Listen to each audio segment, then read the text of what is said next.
Hello guys, আমরা ছিলাম সকালে কাজে। এখন বাজছে 5টা।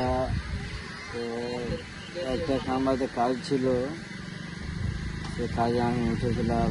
তো কাজ থেকে নেমে কী বলবো, কাজে কাঁটাটা দিয়ে কাটছিলাম, তো ভালোই লাগলো।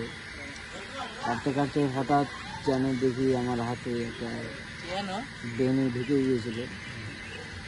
পেনটা ঢুকাচ্ছিল, তো ঢোকার সময় বুঝতে পারেনি, যখন বের করেছিল তখন একটাই লোক বুঝে যে কতটুকু কষ্ট হয়, যে খাম হয়, যাতে প্রবাসী ভাইরা আছে তারাই বুঝে একমাত্র কষ্ট, আর দাস কেউ বুঝবে না কষ্ট কার কষ্ট।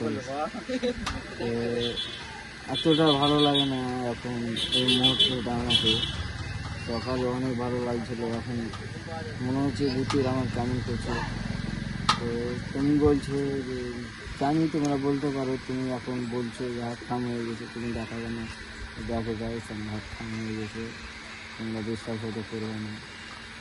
তো কী বলবো, তোমরা তো সাপোর্টও করো না। আমি প্রত্যেকটা ভিডিও তোমাদের পাশে রাখবো, যতই হাত খাম হোক, পা খাম হোক, এমনকি আমার সম্পূর্ণ ভিডিও তোমরা খাবো, কিন্তু সাপোর্ট করিয়ে যাও প্লিজ।